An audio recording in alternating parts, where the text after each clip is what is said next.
nous allons rentrer dans la parole et nous continuons l'enseignement sur la prière. Et nous sommes en train d'expliquer et d'enseigner sur l'autorité. Amen. Dans Genèse 1, 26, nous avons lu, Dieu a dit, faisons l'homme à notre image, selon notre ressemblance, qu'il domine. Amen. Et dans Hébreux, chapitre 2, verset 8, la Bible nous dit, l'auteur de Hébreux, il reprend le psaume de David qui disait, qu'est-ce que l'homme? Tu l'as fait de peu inférieur à Dieu. Et il dit au verset 8, tu as mis toutes choses sous ses pieds. En effet, en lui soumettant toutes choses, Dieu n'a rien laissé qu'il ne lui fût soumis.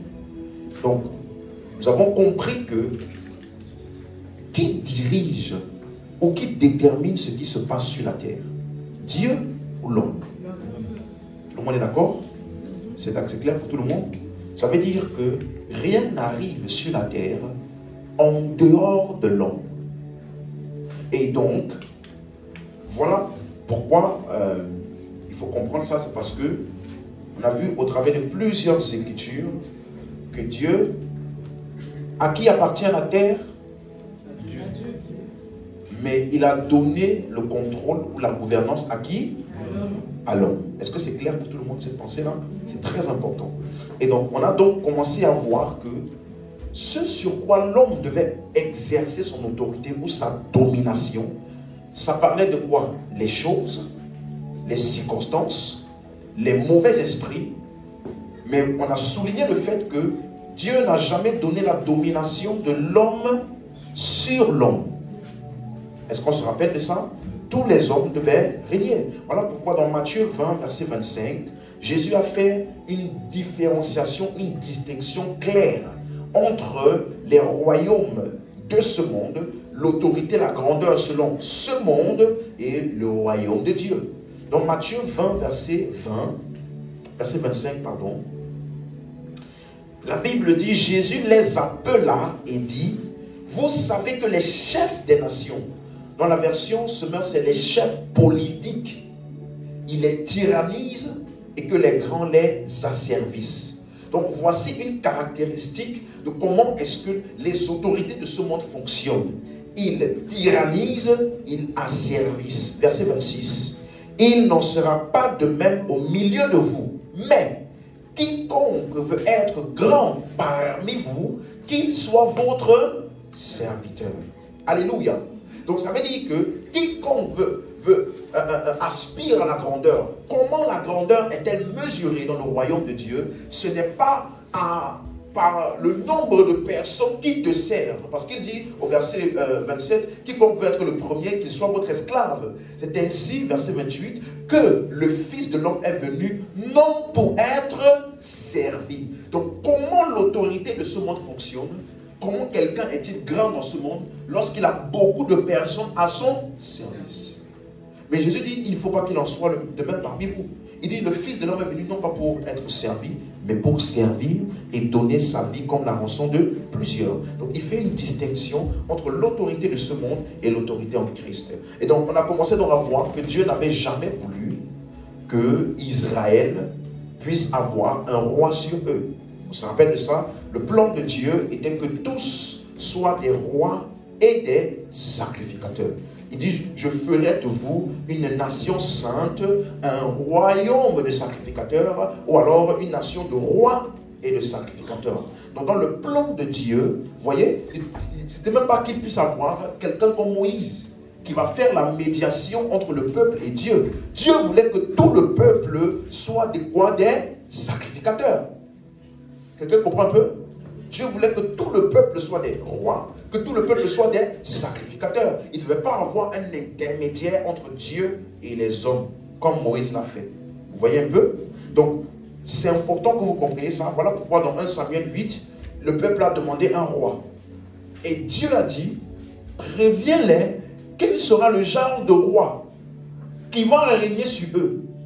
Il va se servir de vous, il va prendre vos femmes, il va prendre vos enfants, il va prendre vos biens. Le peuple a dit, c'est pas grave, donne-nous quand même le roi. Quelqu'un se rappelle de ça?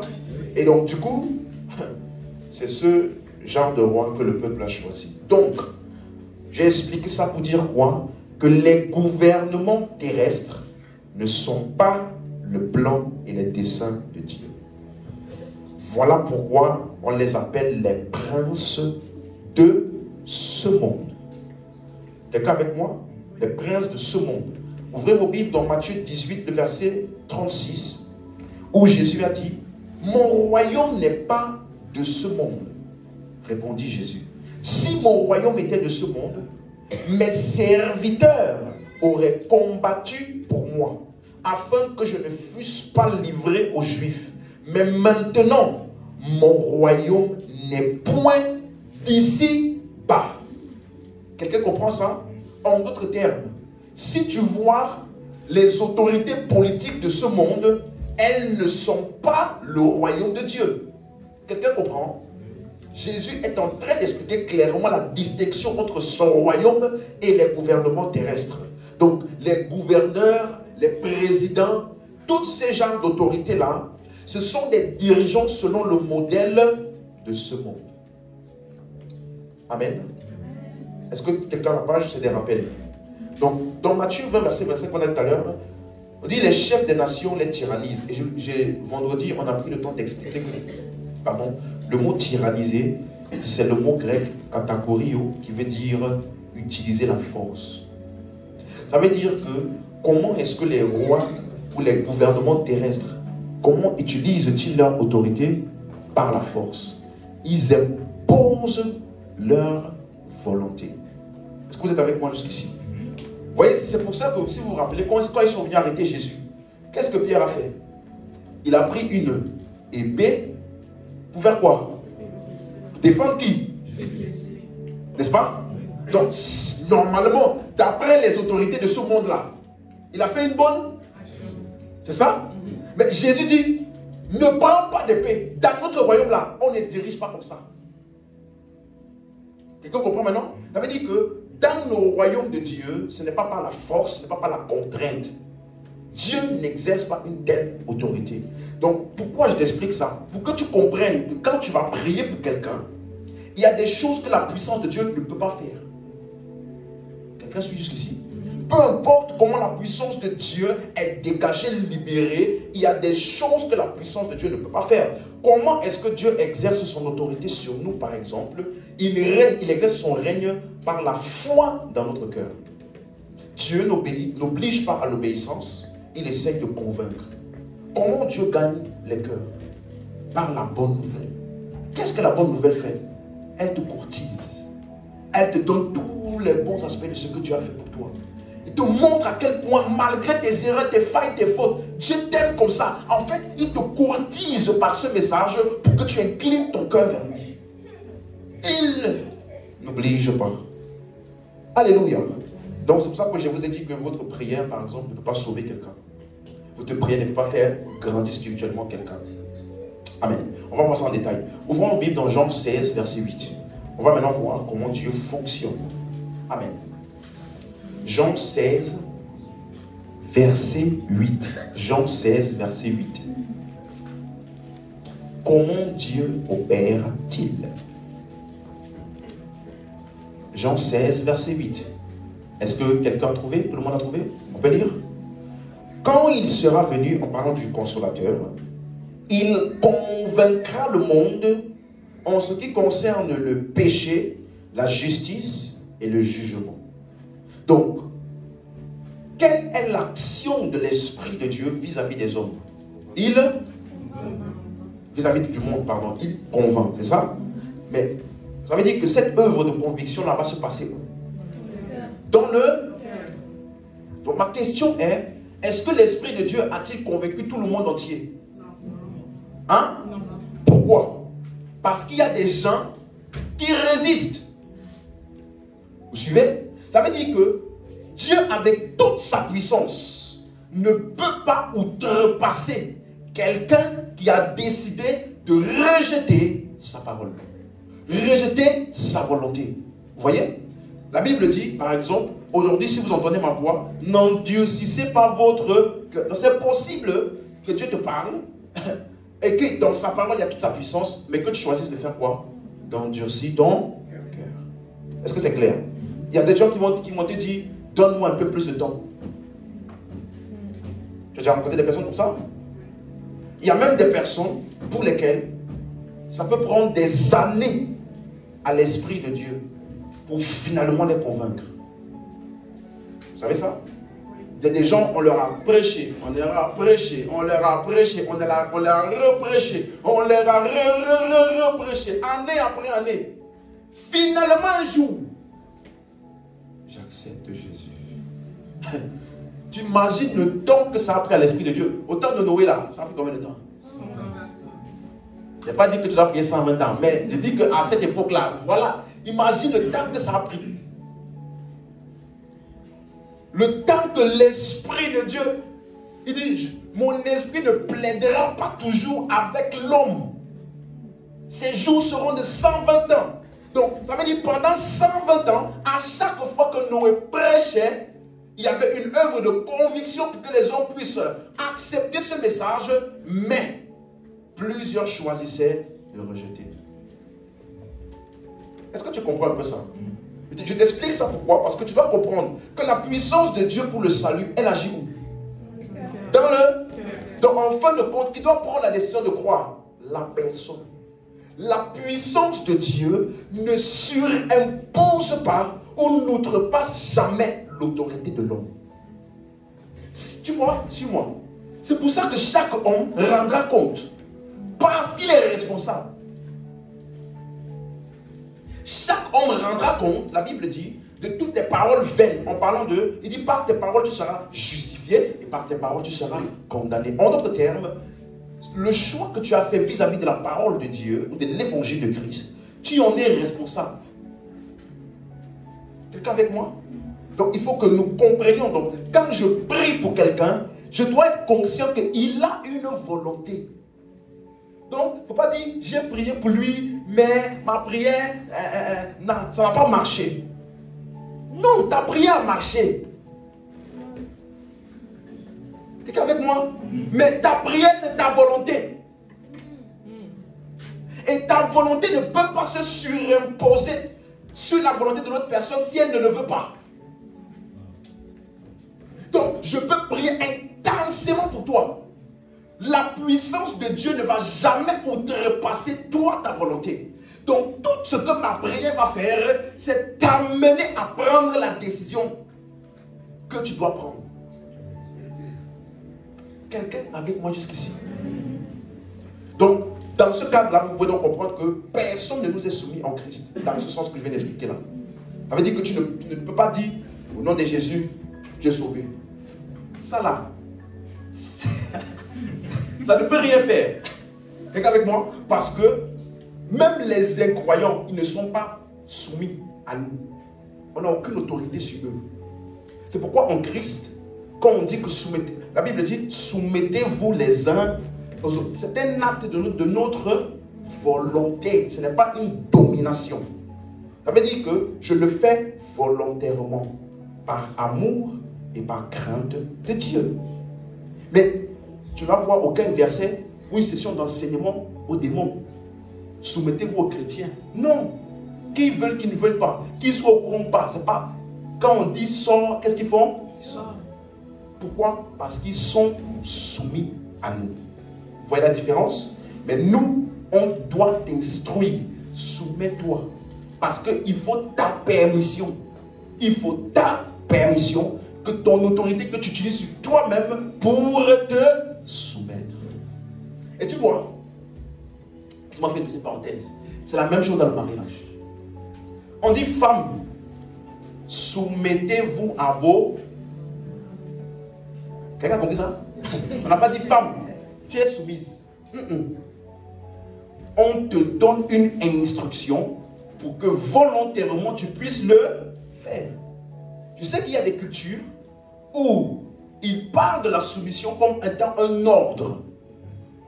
Et il y a des gens qui ont mis à ramener ça dans l'église et ils pensent que c'est dans la Bible. Ils parlent, tu dois te soumettre. C'est ce que la Bible dit. Soumets-toi. Il parle à sa femme en pensant que c'est un ordre. Ce n'est pas un ordre. Tu sais que si ma femme décide de ne pas se soumettre à moi, je ne peux rien faire. Si je reste dans l'amour et la crainte de Dieu, je ne peux rien faire. Mais si je commence... Ah, tu te soumets pas. Tu te soumets pas. Je n'ai que deux options. Il n'y a que deux options. Soit tu vas utiliser la force physique, soit tu vas utiliser le mauvais esprit. Un des deux. Ça veut dire que tu vas céder, tu vas te laisser emporter par des mauvais esprits pour emmener des choses qui ne doivent pas venir. Et créer des choses troublantes dans votre mariage. Tu comprends? Donc, quand on dit femme, soyez soumise ou soumettez-vous, c'est un acte de ta volonté. Est-ce que quelqu'un avait moi ici? Ouvrons Ephésiens 2, verset 21. Ephésiens 5, pardon. Ephésiens 5, verset 21. Je vais lire la version second 21. Ephésiens 5, verset 21. Est-ce que tout le monde est à la page? Oui, on peut lire. Encore des personnes qui n'ont pas trouvé.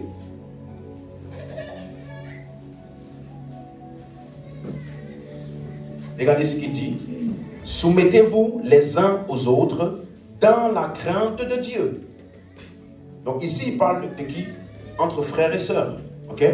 Donc, ça veut dire que ce n'est pas parce que tu es un homme, suis-moi bien, que toutes les femmes doivent se soumettre à toi. La Bible n'enseigne pas ça du tout. Il y a des gens qui, à cause de la manière dont certains passages sont écrits, ils pensent dans leur tête, oh, parce que la Bible dit l'homme est le chef de la femme. Non, c'est dans quel contexte? Dans le contexte du mariage. Mais en tant que hors mariage là, si tu n'es pas marié à moi, ou je ne suis pas marié à toi, en tant que femme, je n'ai aucun droit de soumission à toi. Dans ce cadre-là. Par contre, dans la crainte de Dieu, nous sommes soumis les uns aux autres. Ça veut dire que dans ce cadre-là, un homme peut être soumis à une... Puis, la Bible nous parle, par exemple, des églises. Si tu lis Romains 16, il y a une diaconesse qui s'appelle... j'ai oublié le nom. Je crois que c'est Phébé. C'est une femme. Donc, d'après toi, comment exercer son diaconat? Comment dire ça? Diaconat. Ok, en tout cas, le mot là. Comment exerçait-elle cet office-là? Il y avait certainement des hommes qui obéissaient aux instructions qu'elle donnait, qui venaient de l'apôtre Paul. Hein? Il ne disait pas, oh non, moi, une femme ne me parle pas. Il n'y a pas de machisme dans l'église. Il y a la crainte de Dieu dans l'église qui nous pousse à nous soumettre les uns aux autres. Quelqu'un m'entend ici? C'est important de comprendre ça parce qu'en tant que frères et sœurs en Christ, on se soumet les uns aux autres dans la crainte de Dieu. Maintenant, dans le cadre du mariage, verset 22, femmes, soumettez-vous à vos maris comme au Seigneur. Tu vois, si tu donnes ces instructions-là, c'est parce que tu dois le faire volontairement. Et donc, ce passage-là, suis bien, n'est pas appliqué aux incroyants. Quelqu'un me suit?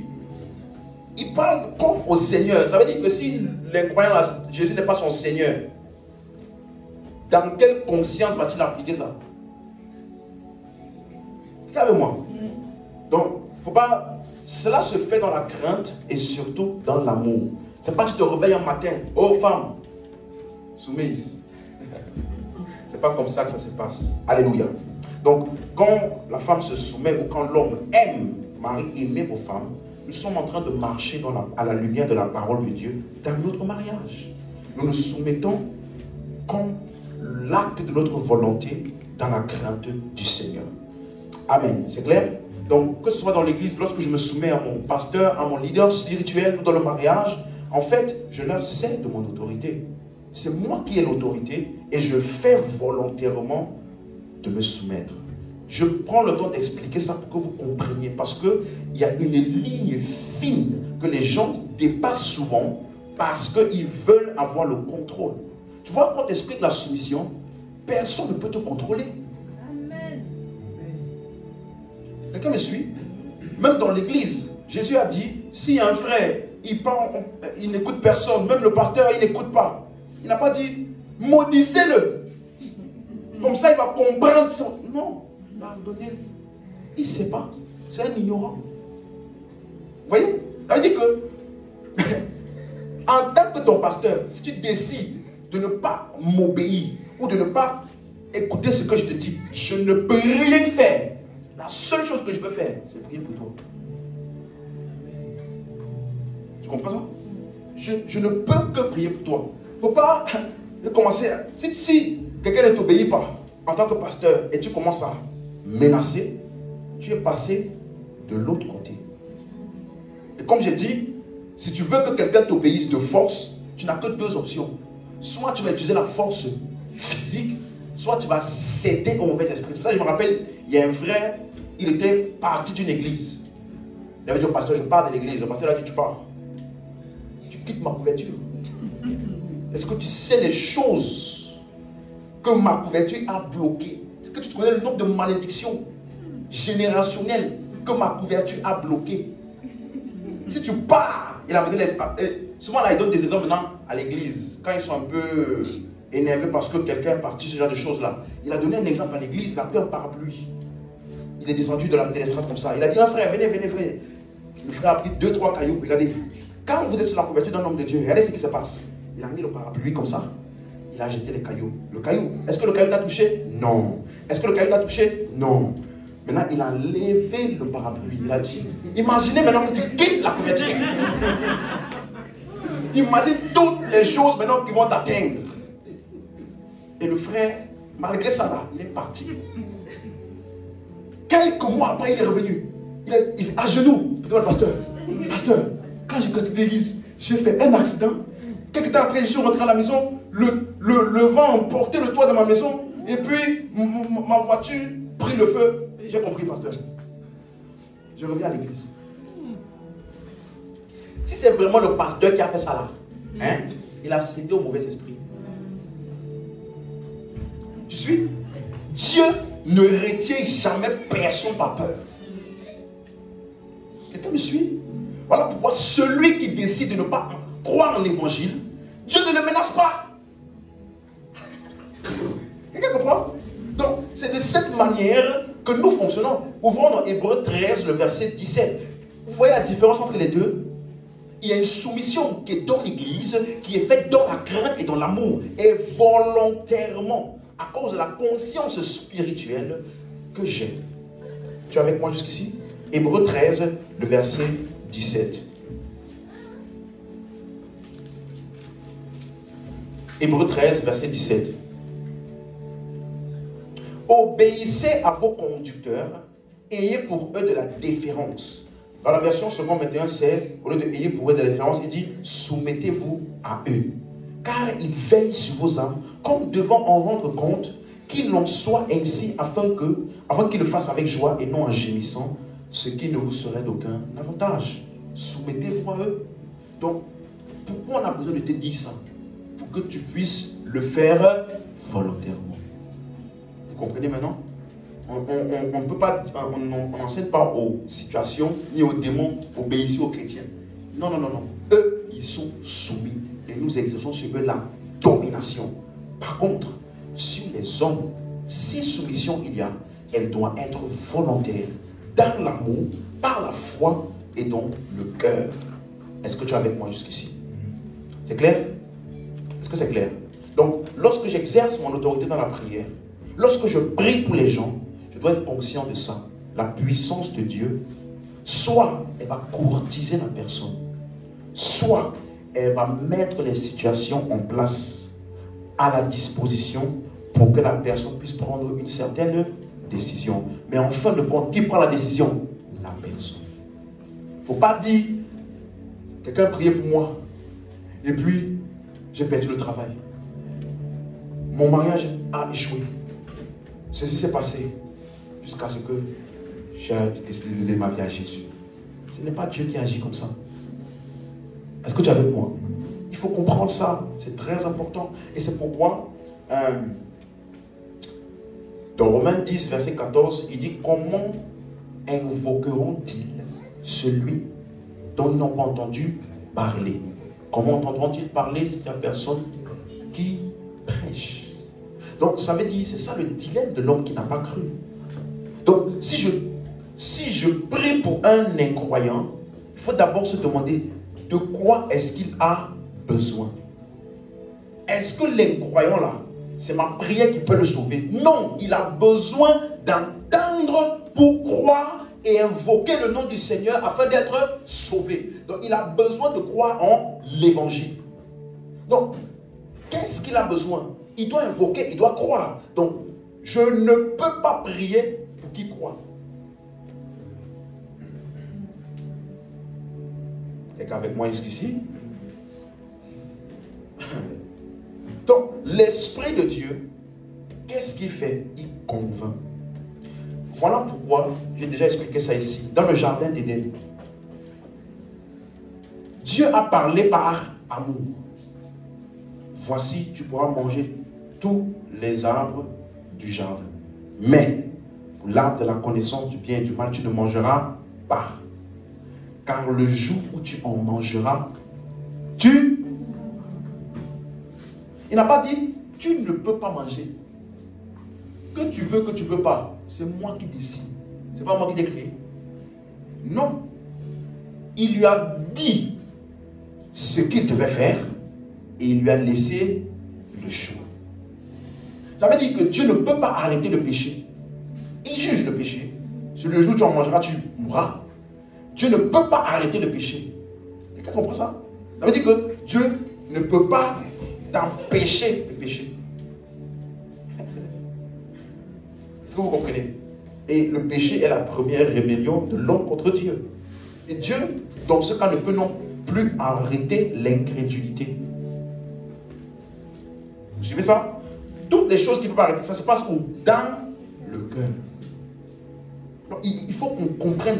Donc quand je prie pour quelqu'un, ma prière ne peut pas le guérir de l'incrédulité. Quelqu'un avec moi?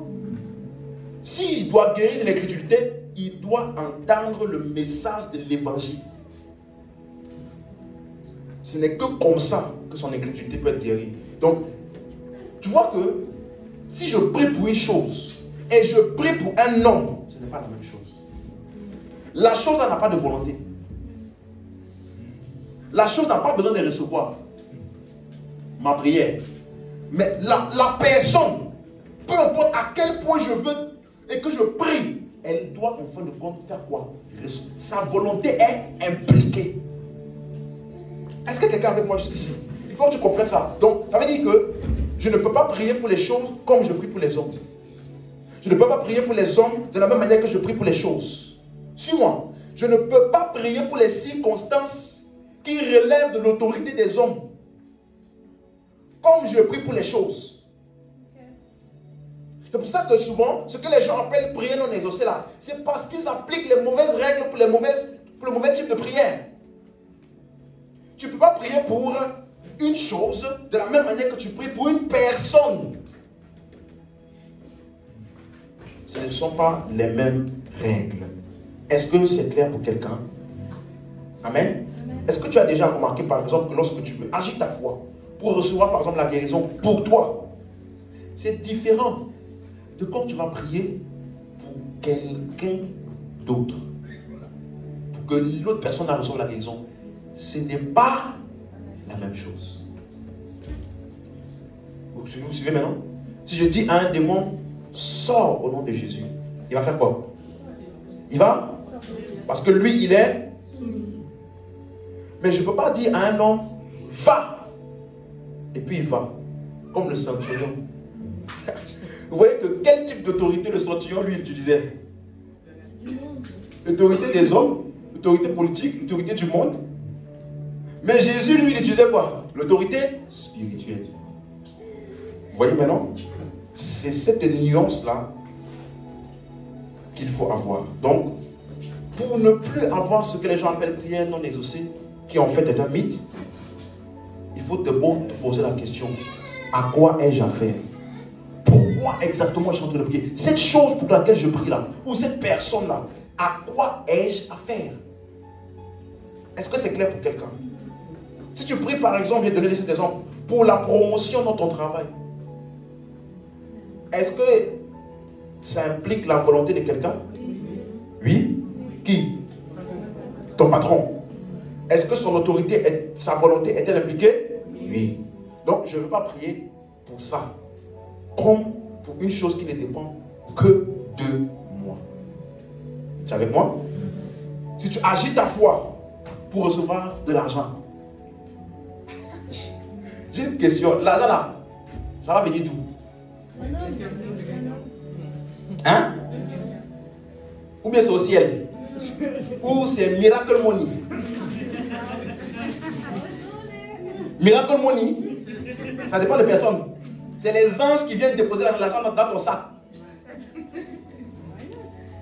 Ou ils déposent l'argent dans ton compte bancaire. Et ton compte bancaire t'envoie la notification. Vous avez reçu 300 €. Ne t'es-tu jamais posé la question pourquoi Miracle Money là? Ce n'est jamais 1 million. Tu t'es jamais posé la question, c'est toujours des petits montants. Tu sais pourquoi? Parce que c'est trop petit pour qu'on aille vérifier d'où ça vient. Pour qu'on aille tracer ça là comme il faut. Tu reçois 100 €, 50 €. Oh, qui va vérifier? Reçois 1 million de Miracle Money. Tu vas savoir d'où ça vient. Non. Tu vas savoir exactement d'où ça vient. Tu me suis? Donc, tu pries ou tu achètes ta foi. J'ai besoin de telle somme d'argent pour une chose. L'argent là va venir de quelque part. Même l'argent qui est sur ton compte aujourd'hui, ça vient de soit des biens, soit des services, c'est-à-dire ton travail ou quelque chose que tu as vendu, business, tout ça. Soit c'est un don, soit ça peut être un héritage. Hein? Ou ça peut être un cadeau. Ou alors, ça c'est pas biblique, ça c'est pas pour nous. Le seul autre moyen, si tu as volé, c'est aussi un moyen. Il y a des gens qui c'est ça leur travail. C'est ça qui ramène l'argent en eux. En tout cas, ça quitte de quelqu'un vers quelqu'un. Hein? Il y a le loto. Bon, il y a le loto. Mais l'argent du loto là, c'est les gens qui payent aussi. Envoyer tel message à tel numéro, tu envoies. Chaque fois que tu envoies, on te prend de l'argent. Donc, ça vient du compte de quelqu'un.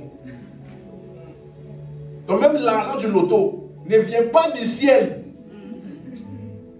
Quelqu'un avec moi? Ça veut dire que c'est comme ça que les choses marchent. Donc, quand je prie pour quelque chose, je dois être conscient. Pourquoi est-ce que je prie? Je dois savoir que ces choses ne viennent pas du ciel. Et j'ai expliqué ici, la terre se suffit à elle-même. Est-ce que vous savez que si Jésus tarde là, hein, même dans 20 milliards d'années, tout ce dont l'homme a besoin, Dieu a déjà pourvu ça où? Sur la terre.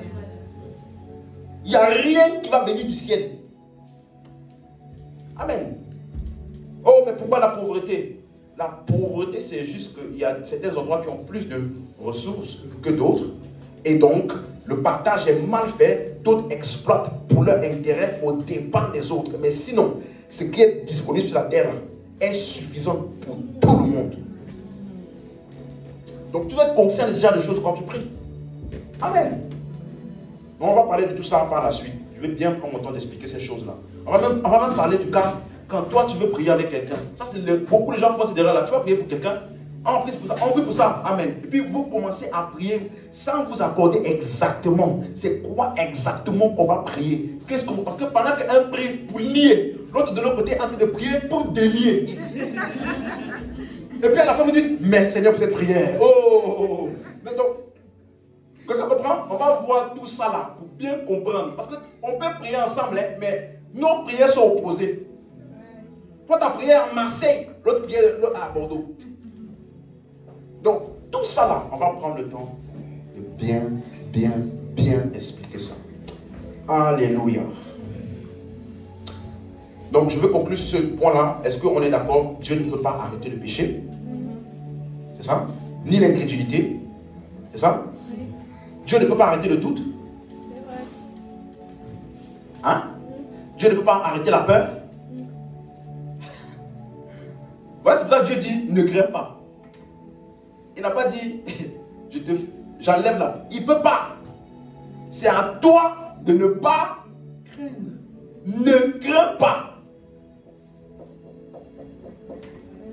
Quelqu'un avec moi?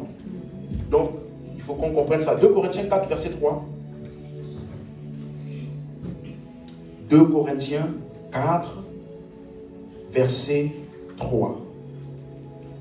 Comme on avance vite sur ce point-là, j'ai un point très important à partager avec vous. Si notre évangile est encore voilé, il est voilé pour ceux qui périssent, pour les incrédules dont le Dieu de ce siècle a aveuglé l'intelligence, afin qu'ils ne vissent pas briller la splendeur de l'évangile de la gloire de Christ, qui est l'image de Dieu. Donc notre évangile est voilé pour qui? Pour les incrédules. Donc, quand je prie pour les gens qui n'ont pas cru, ma prière doit être différente. Parce que, qu'est-ce que ma prière va essayer de faire quand je prie pour quelqu'un comme ça? Ma prière va tenter de le convaincre, d'emmener des choses pour l'amener à un point de conviction. Ma prière ne va pas venir dans son cœur. Hein. C'est pas ça que ça veut dire. Par exemple, parce que cette personne, pour qu'elle croit, elle a besoin que quelqu'un prêche. Quelqu'un avec moi? Donc, qu'est-ce que ma prière va faire? Ma prière va donc bouger quelqu'un, envoyer quelqu'un, booster quelqu'un pour aller lui prêcher, ou alors arranger les circonstances pour emmener la personne, son attention à cette chose-là pour laquelle je suis en train de prier. Est-ce que c'est clair? Même chose pour la croissance spirituelle. Quand je prie pour sa croissance spirituelle de quelqu'un, ma prière ne va pas le faire grandir spirituellement. Ma prière va altérer les circonstances qui vont favoriser sa croissance. Parce que la croissance spirituelle, ce n'est pas la compréhension. Est-ce que c'est clair maintenant pour quelqu'un? Donc ça, c'est ce point-là, je voulais bien toucher ça. Maintenant, entrons dans un thème ou un axe de compréhension sur lequel, à partir d'aujourd'hui, je vais m'étendre un peu plus. Éphésiens chapitre 6, le verset 17 et 18, version Darby. Éphésiens chapitre 6, versets 17 et 18, version Darby.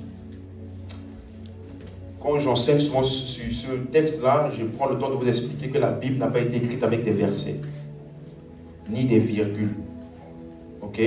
Non, on ne va pas lire les deux versets séparément, comme si l'auteur avait séparé. On va les lire d'un coup. Ok? Surtout la fin.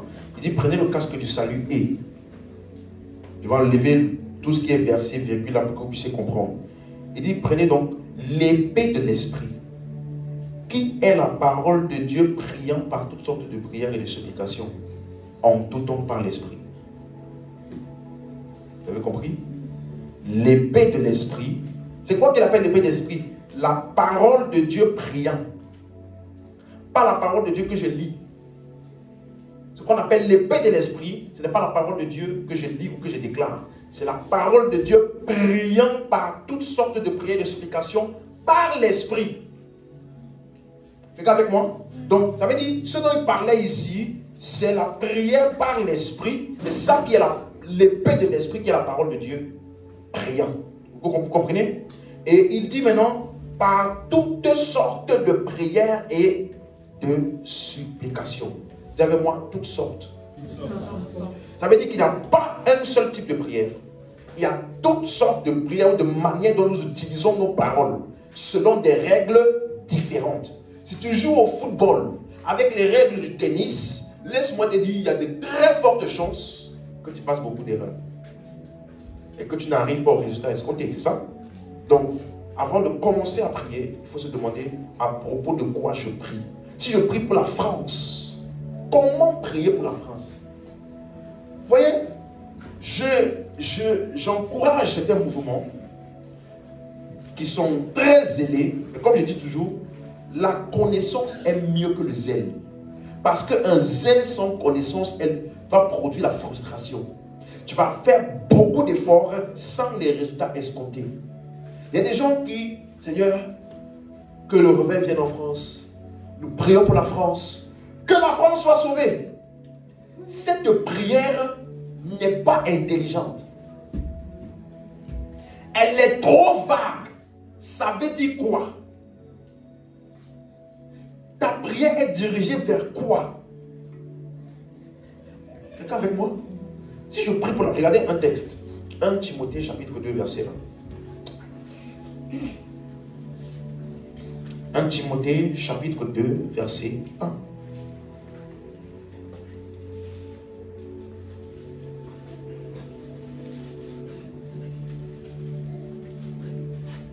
« 1 Timothée 2, verset 1. » C'est bon? On peut lire? Tout le monde a trouvé? Ok. « J'exhorte donc avant toute chose à ce qu'on fasse des supplications, des prières, des intercessions, des actions de grâce pour tous les hommes, pour les rois et pour tous ceux qui sont haut placés, afin que vous puissiez mener une vie paisible et tranquille. » Je n'ai pas la bonne version là. Attendez.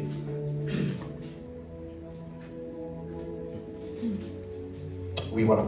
J'exhorte donc avant toute chose, je suis dans la version Louis II, à faire des prières, des supplications, des requêtes, des actions de grâce pour tous les hommes. Vous voyez que dans la version Louis II, il n'y a pas intercession. Donc, certaines versions mettent intercession. Ce n'est pas dans l'original parce que, je vais t'expliquer, intercession, ce n'est pas ce que nous on fait. Okay? Aucun homme ne peut intercéder pour toi. Jésus est notre intercession. Il est le seul médiateur entre Dieu et les hommes, Jésus. Personne d'autre. Amen. Donc, prière, supplication, okay, action de grâce pour tous les hommes. Il va donner, quels hommes parle-t-il? Verset 2. Pour les rois et pour tous ceux qui sont élevés en dignité, afin que nous menions une vie paisible et tranquille en toute piété et honnêteté. Cela est bon et agréable devant Dieu, notre Sauveur, qui veut que tous les hommes soient sauvés et parviennent à la connaissance de la... Donc la prière qu'il demandait de faire ici pour les rois et les hommes élevés en autorité, c'est en rapport avec quoi? Le salut. On ne demandait pas ici de prier, Seigneur, donne-nous la sagesse qui prenne des bonnes décisions, qui vont nous aider dans le pays, qui ait une bonne économie. Non. Tu peux prier pour une bonne économie, ce n'est pas mauvais. Okay? On n'a pas de verset pour ça dans la Bible. Mais c'est une bonne demande, tu peux le faire. Mais ce dont il parlait ici était en rapport avec le salut. Parce que tu peux prier, encore une fois, pour la sagesse, tout ça là. Il faut que la personne veuille la sagesse là. Hein? Il faut que l'autorité là, l'homme, président, ministre, qui veuille la sagesse. Vous voyez un peu? Donc cette prière est limitée. Amen. Donc il parlait concernant le salut parce que tu ne peux pas influencer un homme au-delà de ce qu'il croit. Alléluia.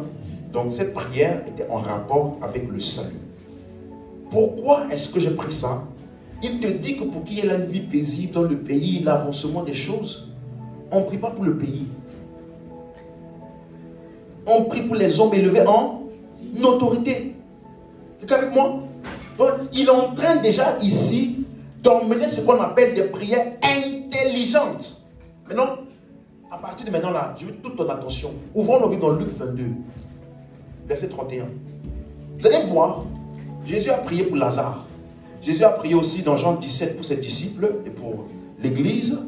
Et maintenant dans Luc 22, Jésus aussi a prié. Vous allez voir que ce n'est pas la même chose. Quand il prie pour les choses, quand il prie pour les personnes, c'est différent.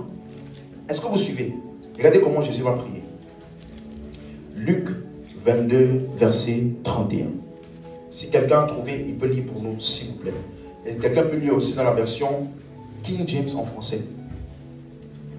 Le Seigneur dit, Simon, Simon, Satan vous a réclamé pour vous cribler comme le froment.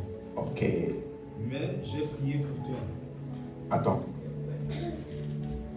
Satan vous a pour vous. Tu as la version? Oui. Et le Seigneur dit, Simon, Simon, voici, Satan a désiré t'avoir afin de te passer au crible comme le blé. Donc, d'un endroit il dit réclamer, un endroit il dit quoi? Désirer. Ça veut dire que Satan avait un désir intense. Il voulait faire quelque chose. Laisse-moi te donner une parenthèse. Ce que Satan voulait faire là, Jésus l'a vu. Avant qu'il ne le fasse. Et il a pu intervenir de manière stratégique, d'une manière que je vais t'expliquer maintenant. Tu es avec moi? Tu es avec moi? C'est pour ça que, suis-moi, j'ai dit à Dieu, Seigneur, il n'y a aucune personne qui est sous mon autorité, qu'il va chercher à avoir quelque chose qui est si pauvre. Ça t'a fait quoi? Il a désiré. Tu te rappelles l'histoire d'Abraham? Il y a quelque chose qui devait arriver là-bas à Sodome. Ça ne pouvait pas arriver sans que Abraham soit au.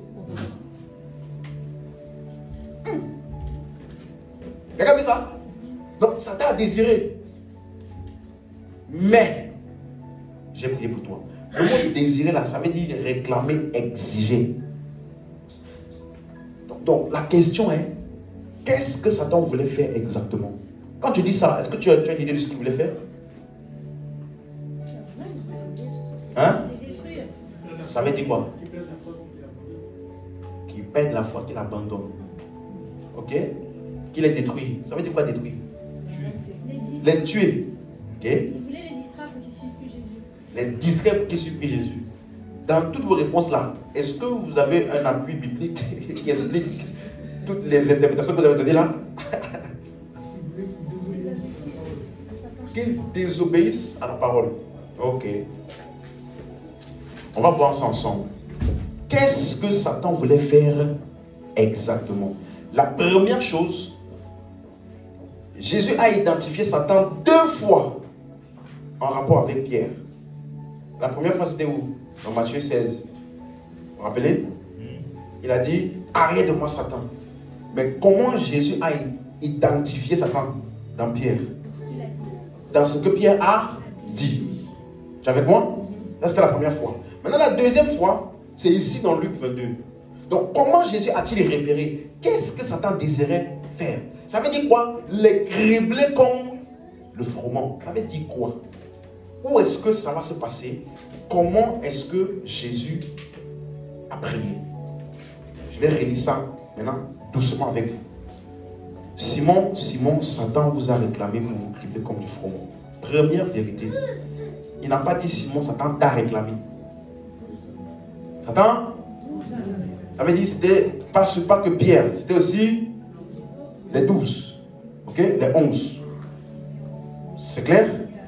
Donc Satan avait un désir pour plusieurs personnes. Deuxième chose, mais j'ai prié pour vous. C'est ça? Satan a désiré vous cribler, mais j'ai prié pour vous.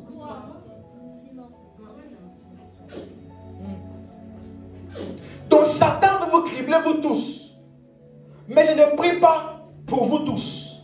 Je prie pour toi. Quelqu'un avec moi?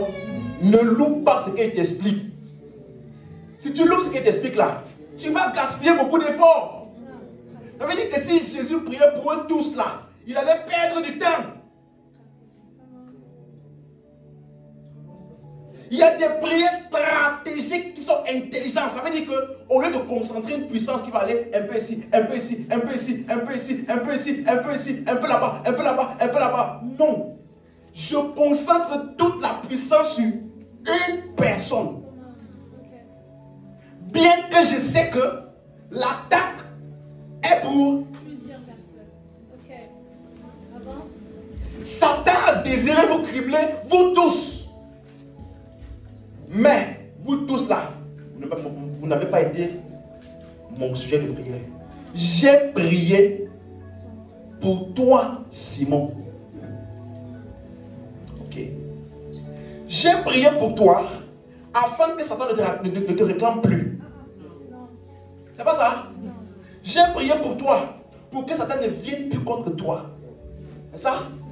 J'ai prié pour toi pourquoi? Afin que ta foi ne défaille. La foi fonctionne où? Dans le et dans la. Donc ça veut dire que ce que Satan voulait faire allait éprouver sa foi. Hein? Il allait avoir une épreuve, quelque chose qui va se passer, qui va ébranler sa foi, c'est ça? Et Jésus, sa prière ne pouvait pas empêcher ça d'arriver. Oh, mais depuis que je me suis donné ma vie à Jésus, j'ai beaucoup de persécutions. Tu pensais quoi?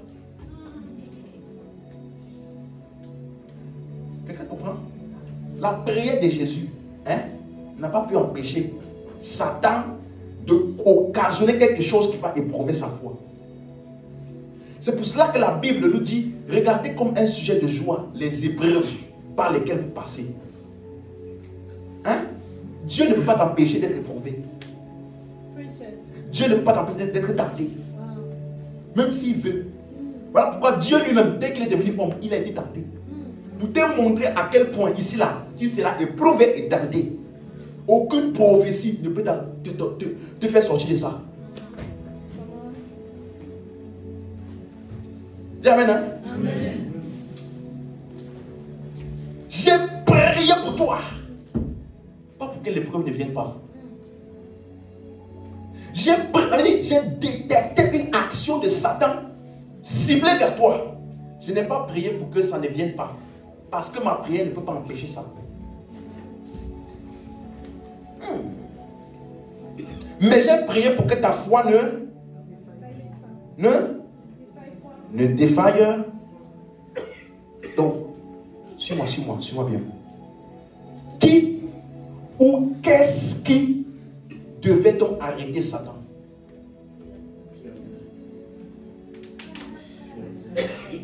Je reprends ma question. Qui ou mieux, qu'est-ce qui pouvait donc arrêter Satan? La foi de Pierre. Merci. Amen. Tu as compris? J'ai prié pour que ta foi ne défaille point. Parce que ma prière ne peut pas arrêter. Mais si ta foi est là, ça va arrêter ça. Amen. Amen. Amen. Amen. Quelqu'un avec moi? Ça veut dire sa foi sera éprouvée et la prière ne va pas empêcher ça. Donc, est-ce que je peux reformuler ça? La foi fonctionne où? Dans le... Et dans la... Donc, est-ce que je peux reformuler? J'ai prié pour toi. Pour qu'au moment où les choses vont devenir compliquées, là, que ta foi, que ta bouche et ton cœur ne défaillent point. C'est ça? Je peux reformuler comme ça? Donc, ça veut dire que le mot prier là, j'ai prié, c'est le mot deomai. D-E-O-M-A-I. C'est de la même racine que le mot qu'on avait vu au début, D-6. D-E-E-S-I-S, qui veut dire supplication. Ça veut dire avoir une pétition, ça veut dire comment? Forte, fixée et engagée. C'est souvent utilisé pour une demande écrite, où il y a des solides raisons qui sont données. Vous suivez? Deomai, D6. Ça veut dire supplication. Une demande engagée. Une pétition engagée. Accompagnée de solides raisons. Vous êtes avec moi? Il faut que tu comprennes ce qu'on appelle supplication. On va revenir, je vais vraiment enseigner dessus par la suite. J'ai entendu des gens qui disent, oh, supplication, ça veut dire c'est restreindre ou s'abstenir de ne pas faire ceci, de ne pas faire cela. Et ça n'a rien à voir. Supplication, là, c'est une prière engagée. Est-ce que vous suivez? Suis-moi. Ça veut dire, j'ai fait des supplications. J'ai donné des raisons solides pour que ta foi ne défaille point. Maintenant, la suite du verset dit quoi? Et toi, quand tu seras converti. Quand tu seras. Tu vois, le mot converti là, ce n'est pas le mot naître de nouveau. Hein. C'est un mot épistréphos. Épistréphos. E-P-I-S-T-R-O-E-P-H-O. Le faux là, c'est pas F-O, c'est P-H-O. Épistréphos. Ça veut dire faire marche arrière, faire demi-tour, rebrosser chemin, revenir. Hein? D'autres versions, c'est quand tu seras revenu à moi. Revenons, revenir à moi. C'est pas à moi, il n'y a pas dans l'original. En gros, il veut dire que il va faire un demi-tour. C'est ça? Le demi-tour qu'il va faire là, c'est où? Il va marcher comme ça, il allait à Galilée, il va revenir à Jérusalem. Le demi-tour va se passer où? Dans son... Donc ça veut dire que l'épreuve là va emmener son cœur dans une direction opposée. C'est ça qu'on appelle douter. Donc, qu'est-ce qui allait se passer pour Pierre et les autres? Pierre devait donc arriver à un point que dit, vous, quand tu seras converti. Donc, Satan voulait le cribler en le faisant douter dans son cœur. Vous suivez? Il devait avoir une situation, et bon, vous connaissez la situation qui s'est passée, n'est-ce pas? Quand il a régné Jésus combien de fois? Ensuite, il est parti. Suivez? Il était dans le remords, la culpabilité. Tu vois, c'est pour ça que Jésus, il est bon. Vous voyez? Judas, hein, il était dans le remords aussi, non? Pierre a été dans le remords, il a fait pire que Judas. Judas a donné l'argent. N'est-ce pas? Parce que, vous savez pourquoi Judas a donné l'argent? Parce que toute sa vie, Judas a vu Jésus. À chaque fois qu'on voulait l'attraper là, regardez la Bible, à chaque fois que les gens ont essayé d'arrêter Jésus, ils n'ont pas pu. Ça, c'est une des parties que jusqu'à maintenant, là, je n'ai pas encore bien saisi exactement comment il faisait ça. Parce que la Bible dit, d'un coup, tout le monde est venu l'attraper. Elle dit, Jésus passant au milieu d'eux, vous tous venez m'arrêter. Je viens, au revoir, au milieu, excusez-moi. Comment, ça veut dire quoi? Qu'est-ce qu'il faisait exactement? En tout cas, ils n'ont pas pu. Donc, Judas étant très cupide, il veut l'argent. Il dit, vous savez, je sais où il est. Judas dans sa tête se disait, ils vont aller là-bas, Jésus va encore les esquiver, comme d'habitude. Tu vois, non? Donc, mais subitement, ils arrivent. Ils le prennent. Ils l'attachent. Qu'est-ce qui se passe? Parce que Jésus était le fonds de commerce de Judas. Oui. À chaque fois qu'on donnait les offrandes là, Judas prenait sa commission. Donc, il n'a aucune raison d'aller le faire condamner. Parce que son business va tomber en faillite. Donc, dans sa tête là, il s'est dit, au lieu d'attendre les offrandes, tout ça là, prendre en cachette là, laisse-moi prendre un gros argent d'un coup. Je les envoie là-bas, Jésus va les blaguer et puis c'est bon quoi. Donc, il est arrivé. On a arrêté Jésus. Non. C'était pas ça qui était prévu. Il a repris l'argent pour aller partir rendre. On dit, mon frère, c'est trop tard. Tu as déjà vendu le gars. Tu vois un peu? C'est ça là qui a motivé Judas. Mais Pierre, tu le vois, il n'est jamais vu de toute ma vie. Non. C'est pas toi, Jésus. J'ai quoi? Jésus. Non. Jésus. Tu vois, j'ai même du mal à prononcer. Jésus, donc, Jésus, ça existe. C'est un nom qui existe dans ce pays-là. Ah non. Un nom comme ça, je ne connais pas, moi. 3 fois de suite. Pour démontrer que ce n'est pas par erreur. Il est parti dans le remords. Mais quelqu'un avait prié pour lui. Et là, il dit, pour toi là, j'ai prié pour toi. Et regarde comment Jésus est bon. Quand il s'est ressuscité, suis bien. Il a dit à Marie, va dire à tout le monde et à Pierre. Mais elle ne va pas dire aux apôtres. Mais Pierre fait partie, non? Mais il dit et à Pierre. Pour dire, ne laisse pas cette situation-là penser que ça a changé quoi que ce soit de moi vis-à-vis de toi. Tu es toujours dans mon cœur. va dire aux autres et à Pierre. Pourquoi a-t-il eu besoin de dire et à Pierre? Dis à tout le monde, a dit aussi ça surtout à Pierre. Parce que c'est lui qui m'a régné et qui sûrement a encore un sentiment de culpabilité. Mais va le dire. Je suis ressuscité.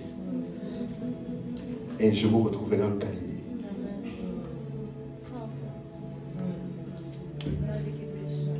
Et toi, à chaque fois que tu pêches, tu as fait un péché. Seigneur, ne me prive pas ta gloire. Qui t'a enlevé? Attire-moi à toi. Je reconnais que je suis impur. Qui t'a dit ça?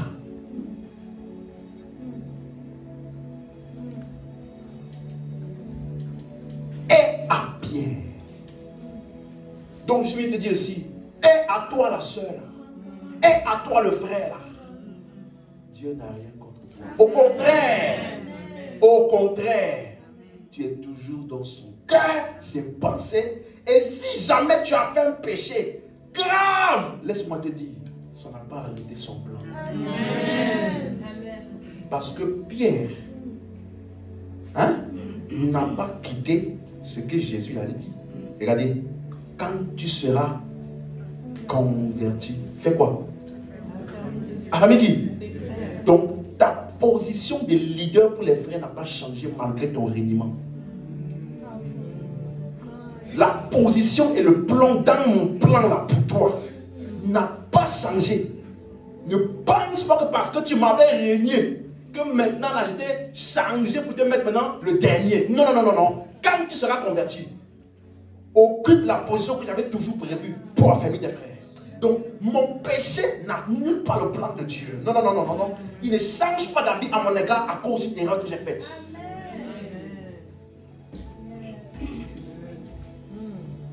Regarde sur ça.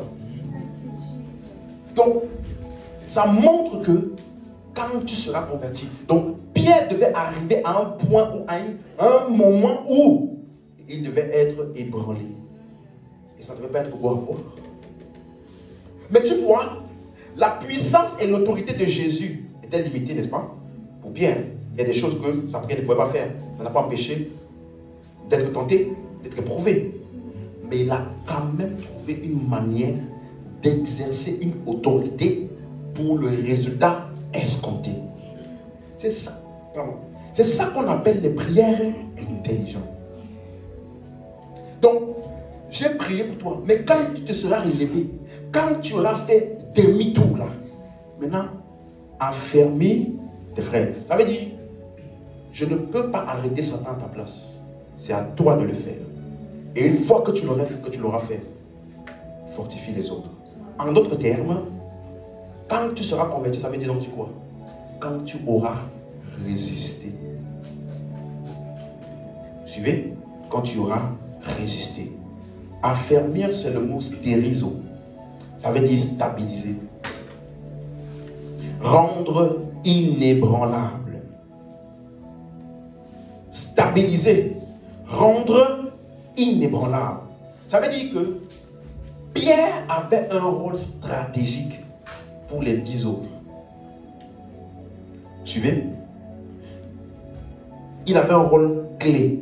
Donc, nous, dans notre vie de prière, nous pouvons être stratégiques, intelligents dans la manière dont nous prions. Il y a des personnes sur moi, stratégiques, que si nous prions pour elles, elles vont se charger de faire d'autres choses pour lesquelles on n'aura plus besoin de prier. Au lieu que tu pries pour tous les 11 là, un après un à un, prie juste pour lui là. Concentre-toi à prier sur lui. Lui là, quand il sera bien comme il faut par rapport à ta prière là, il va gérer les autres. Donc, il y a une manière stratégique, il y a des personnes stratégiques pour lesquelles nous devons prier. Comme par exemple, je donne un exemple. Il y a des gens qui prient pour le mariage. Oh, le frère et la soeur se sont mariés. Seigneur, que leur mariage réussisse. Ça ne veut rien dire. Qu'ils aient un mariage heureux, ça ne veut rien dire. La réussite d'un mariage dépend des deux personnes. Donc tu ferais mieux de prier pour les deux personnes plutôt que de prier pour le mariage. Parce que si tu pries pour les deux personnes et que ça fonctionne, ils ont la bonne compréhension qu'il faut, le mariage va réussir. Il y a on appelle ça des prières comment? Ça sert à rien de prier pour l'église. Seigneur, je prie pour l'église. L'église MCR. Au nom de Jésus. Seigneur, ta gloire, ta gloire, ta gloire. Amen. Oh, alléluia. Je vois. Quelle église? Ça va la cacha. Ça là. Savez-moi, il y a des personnes stratégiques que si Dieu veut faire quelque chose arriver ici, là, hein, il y a des gens qui prient pour le mouvement de Dieu dans une église. Seigneur, ton mouvement, amène une nouvelle ère, amène de... C'est plus stratégique de prier pour le pasteur que de prier pour l'église. Parce que c'est ce que lui, il met en place, qui se passe où?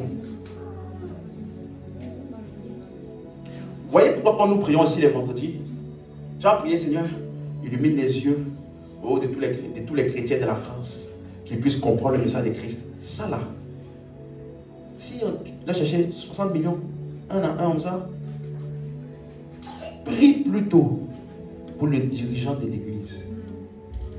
Tu sais ça? Si le dirigeant d'une église a les yeux ouverts par rapport à la révélation de Christ, toute l'église là va shifter. C'est ce qu'on appelle des prières stratégiques. Ça veut dire, je suis spécifique et j'ai une cible bien claire dans ma prière. Alléluia. Quand tu seras converti, affermis les autres. Donc ça veut dire que si toi, tu tiens bon et que tu te relèves, il n'y a aucune raison pour que les autres restent égarés. Ça veut dire que toi seulement là, ton influence sur eux est de telle que si toi tu changes, ils vont changer. Voilà pourquoi la Bible dit, frappe le berger et les brebis seront... Tu vois que ça veut dire que si tu veux disperser les brebis, ne viens pas chercher brebis par brebis. C'est pour ça que dans le corps de Christ, on va dire, les personnes qui sont les plus attaquées, ce n'est pas les chrétiens, c'est les hommes de Dieu, discrédités, tout type de choses. Parce que si ils sont ébranlés, son église serait ébranlée. Je connais des églises, j'ai vécu dans les sociétés d'églises où l'homme de Dieu a été vraiment ébranlé par ces événements. Ça a changé comment il prêche. Ça a changé la manière dont il interagit avec les membres. Ça se voyait dans tout ce qu'il faisait. Et c'était tellement évident qu'il y a des gens qui commençaient à partir. Des gens qui étaient frustrés. Donc, si le diable attaquait membre par membre là, ça devait être compliqué. Vous comprenez maintenant? Vous comprenez? Ça veut dire que si toi aussi, tu vas avoir un vrai impact dans ta vie de prière, tu dois prier pour les personnes stratégiques. Dis à ton voisin, sois intelligent dans ta vie de prière.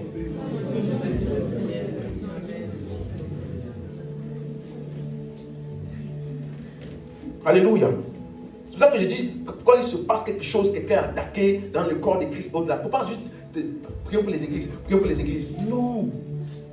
Il y a des personnes pour lesquelles, si tu pries pour eux là, ils vont gérer les personnes pour lesquelles tu as peur là, qu'il puisse arriver quelque chose là. Amen. Quand tu lis l'histoire de Esther, tu penses que les 3 jours de jeûne et de prière là, c'était pour le peuple juif? Non. Ils ont fait 3 jours de jeûne, n'est-ce pas? Et de prière, n'est-ce pas? C'était pour qui? D'après toi? Pour le roi? Non. Qui va prendre la décision? Le roi. Mais pour qui prend la décision là? Quelqu'un doit le confronter. Qui? Esther. Donc, toute la concentration de la prière. Mais c'était pour qui? Pour le peuple juif, n'est-ce pas? Parce qu'il y avait un décret de mort sur eux. Il y avait un décret qu'on doit tuer tous les juifs. Mais ils ont fait une prière. Pas, Seigneur, éloigne de nous la mort. Non! Ce n'est pas une prière intelligente. Quelle est la personne qui peut faire bouger les choses? Là, je vais cibler ma prière. Et là, je suis intelligent dans ma vie de prière.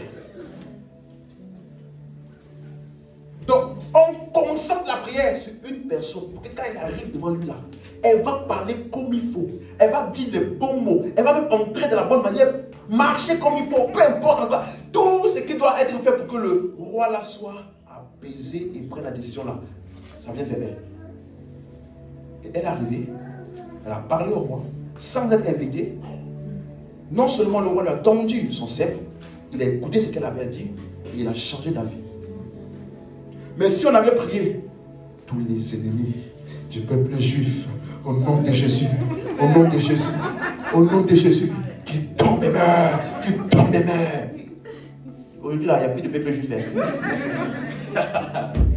Tu vois comment? Vous comprenez maintenant? Aujourd'hui, là, c'était ça que je voulais que tu gardes. Tu dois être intelligent dans ta vie de prière. C'est pour ça que moi, dans ma vie de prière, je ne prie pas pour beaucoup de personnes.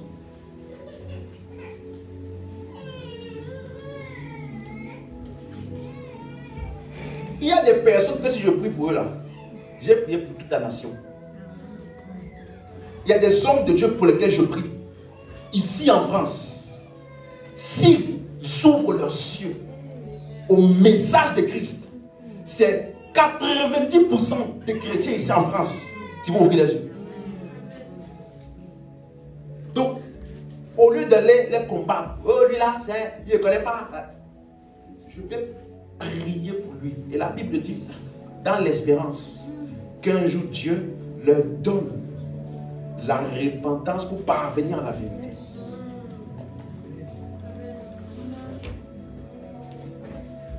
Prière stratégique. Tu vois, si nous savions pourquoi nous prions, on aurait plus de résultats et on aurait plus de choses qui auraient été réalisées. Imaginez, vous priez pour la France, vous priez pour, je ne sais pas moi, le Val-de-Marne. Seigneur, que la parole de Dieu. Donc tu veux que la parole de Dieu se répande dans cette ville ici. Que la parole de Dieu se répande dans le pays. C'est ça qu'on veut, n'est-ce pas? Que ça atteigne le plus de personnes, n'est-ce pas? Mais est-ce que tu sais que ça ne sert à rien de dire, Seigneur, que ta parole se répande? Oh, élevez la voix. Que ta parole se répande dans ce pays. C'est une vaine répétition. Parce que ça ne veut rien dire. La parole n'a pas les pieds pour pouvoir laisser répandre. Tu suis? Donc, si tu veux que la parole se répande dans un pays, elle ne peut pas se répandre s'il n'y a pas des gens qui la prêchent. Donc, si je veux que la parole se répande, je veux prier pour qui? Vous voyez maintenant?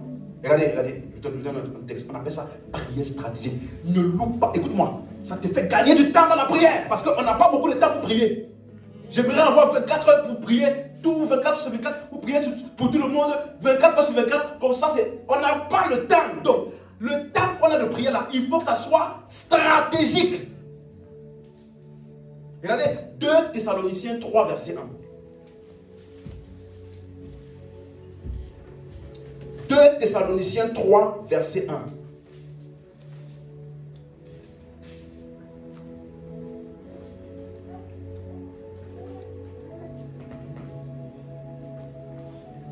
C'est bon? Au reste, frères, priez pour nous, afin que la parole du Seigneur se répande et soit glorifiée, comme elle est chez vous. Suis-moi. Paul demandait à qui? À l'église d'où? Donc, il disait que là, je suis dans une nouvelle ville. Que de la même manière que la parole s'est répandue là-bas dans votre ville, là, n'est-ce pas? Priez aussi pour que la parole se répande où? N'est-ce pas? Mais regardez le sujet de prière. Priez pour que la parole se répande, c'est ça qui est écrit dans ta Bible? C'est ça qui est écrit? Priez pour que la parole se répande? Priez pour nous. Priez pour qui? Mais je veux que la parole se répande, hein? Mais je ne prie pas pour la parole, hein? Je ne prie pas pour le pays. Je ne prie pas pour les nations. Je prie pour la personne qui est là-bas. Quelqu'un comprend ça? Regardez, priez pour nous, afin que la parole se répande. Hein? Mais je pensais qu'il devait prier pour que la parole se répande. Si tu pries pour que la parole se répande, tu n'es pas intelligent dans ta prière. Parce que la parole ne se répand pas au hasard. Priez pour nous. Quel sujet de prière? Verset 2. Afin que nous soyons quoi? Délivrés des hommes méchants et pervers, car tous n'ont pas. En d'autres termes, priez pour que l'on reste en vie. Parce que les complots des hommes, tout ça là, c'est pour porter atteinte à notre vie, porter atteinte pour qu'on ne puisse pas faire ce qu'on a fait là. Donc, aussi longtemps que nous sommes en vie et que nous sommes libérés de là, la parole va se répandre.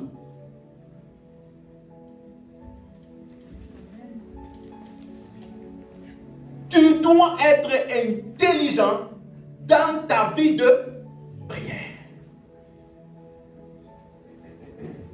Est-ce que c'est clair pour quelqu'un? Donc tu vois que c'est ça que Jésus avait compris. Jésus avait compris que la foi de Pierre qui ne défaillit point là, ça équivaut à ce que les autres sont fortifiés. Vous avez compris? Ça équivaut. Si lui là, sa foi ne défaille point, eux là, ils sont fortifiés. Donc au lieu de casser ma tête à prier pour eux un à un là, je me concentre sur lui. Stratégique. Et Jésus a fait cette prière parce que c'était essentiel. Ça devait contribuer à l'avancement de l'évangile.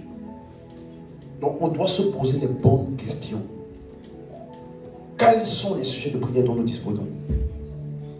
Voilà pourquoi, si tu lis les épîtres, tu vas te rendre compte qu'il n'y a presque aucune prière pour le monde. Tu as remarqué? Nulle part. Prier pour les incroyables. Nulle part. Le seul endroit, c'est dans 1 Timothée qu'on a lu tout à l'heure là. C'est pour les hommes élevés en autorité. Mais tous les autres endroits, on te dit prie. C'est toujours prier pour les saints. Prier pour les saints. Tu as remarqué? Pourquoi? Parce que qui va aller prêcher la bonne nouvelle au monde? Pour qu'il soit sauvé. Donc, le monde a besoin de quoi? L'évangile. Prêché par qui? Donc, en priant pour les saints là, je prie pour qui? Pour l'évangile. Le monde. Quelqu'un avec moi? Stratégique. Même, tu vois? Et même quand tu dis prier pour les saints, il y a beaucoup plus de prières pour les hommes de Dieu que pour les saints. En fait, les sujets de prière qu'on a pour les saints là, sont les sujets de prière que l'homme de Dieu Paul priait pour les églises. Mais il n'a jamais dit, vous, priez ça, de cette manière-là. Vous voyez un peu? Certainement qu'il leur disait, mais c'est mentionné parce qu'il lui disait ce que lui il priait. On n'a pas eu la connaissance de ces sujets de prière-là parce que Paul demandait à quelqu'un de prier ça. Mais les sujets de prière que Paul disait, priez là, c'était pour qui? Priez pour nous. Donc on a plus de prières pour les ministres de l'évangile, les leaders spirituels, que pour les croyants. Pourquoi? Qui est en charge des croyants? Donc, si les croyants sont bien équipés, ils vont faire l'œuvre du ministère. Et donc l'œuvre du ministère va emmener le salut de qui? Donc si tu pries beaucoup pour les leaders spirituels, tu pries pour qui? Pour le monde. Tu pries pour l'église, tu pries pour le monde.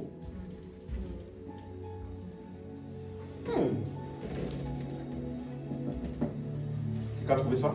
Vous avez compris? Il faut que tu comprennes. Donc quand je veux prier, il est bon de connaître qui sont ceux qui peuvent faire bouger les choses. Ainsi, je suis intelligent et stratégique dans ma vie de prière. Oh Seigneur, amène le réveil à Bordeaux. De un, tu n'es pas là-bas.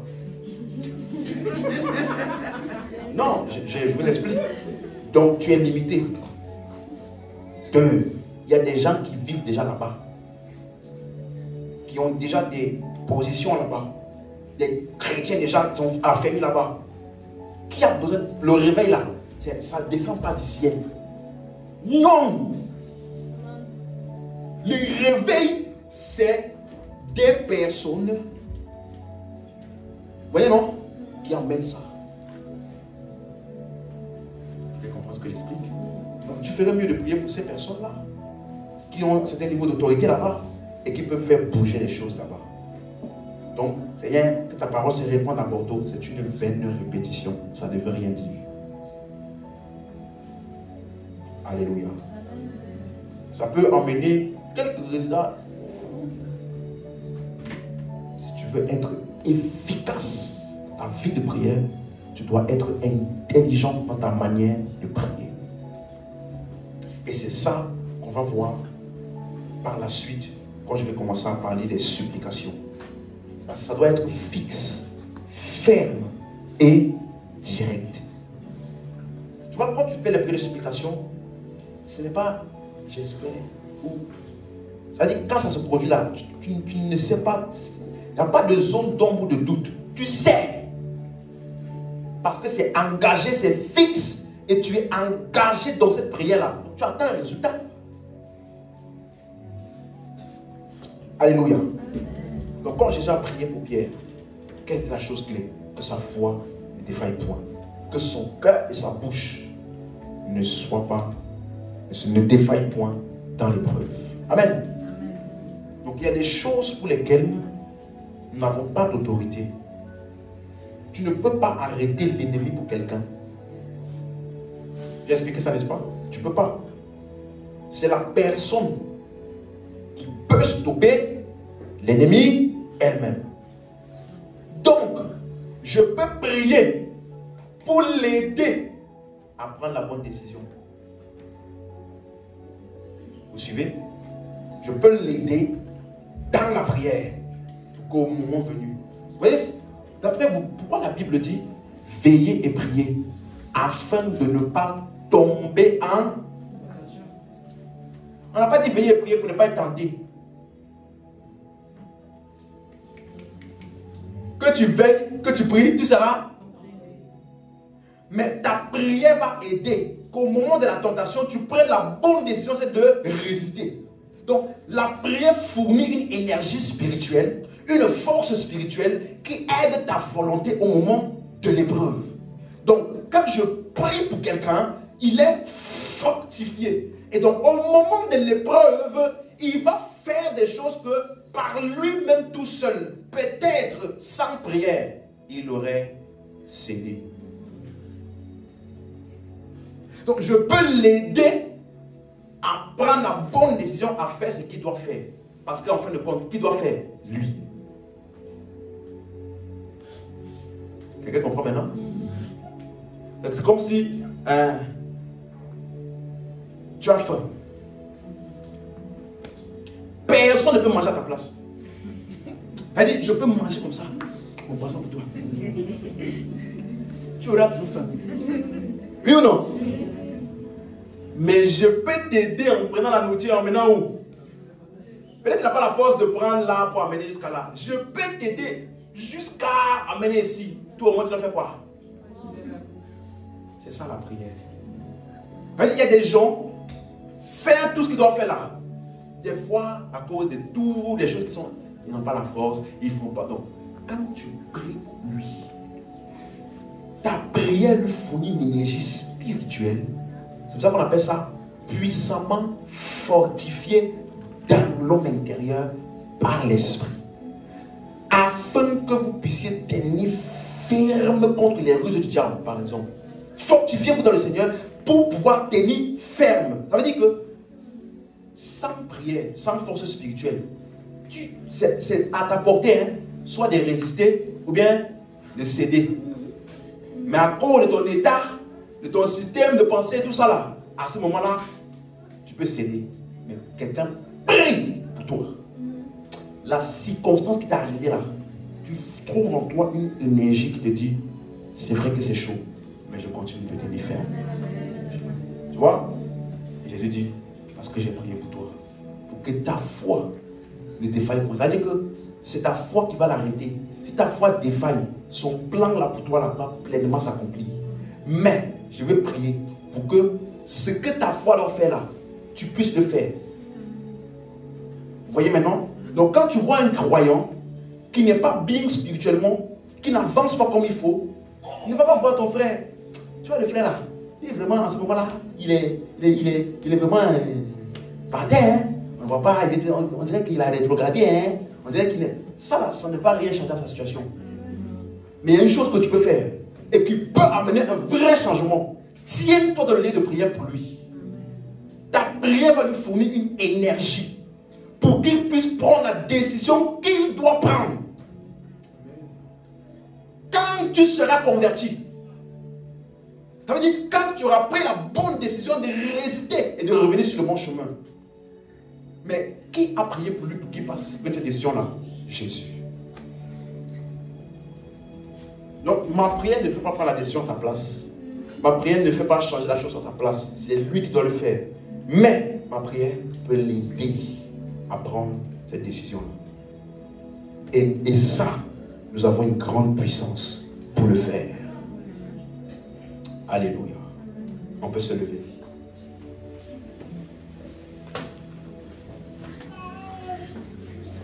Donc maintenant dans la prière, tu vois la différence entre quand tu pries pour les choses et les hommes. Ce n'est pas la même chose. Parce que la chose n'a pas de volonté. Vous suivez? Donc, c'est tout à fait normal. Si tu pries pour quelqu'un, que ça prenne plus de temps que si tu pries pour des choses. C'est tout à fait normal. Parce que la prière a fait une œuvre de conviction d'emmener la personne à finalement prendre. Ça, là, ça peut prendre du temps. Ça peut prendre du temps. Alléluia. Donc, à chaque fois, à quoi ai-je affaire ici? Comment puis-je exercer mon autorité dans la prière ici? Et surtout, qui peut faire bouger les choses ici? Alléluia.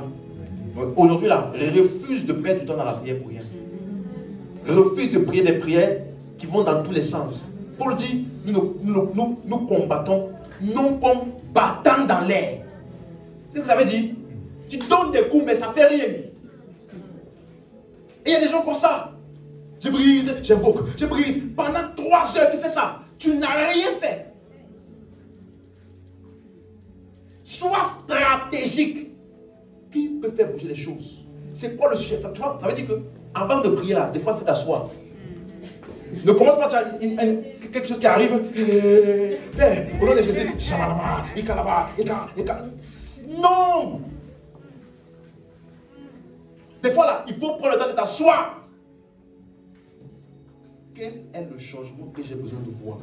Ça peut être effectué par quoi ou par qui? Est-ce que c'est une chose? Est-ce que c'est une personne? Et comment je dois prier? Qui est la cible? Ok, c'est bon. Je prends mon verset biblique, je prends la parole, et puis, là maintenant, supplication. Là, c'est bien ciblé. On ne tape pas à côté. Si nous étions intelligents comme ça dans la vie de prière, on aurait beaucoup plus de résultats.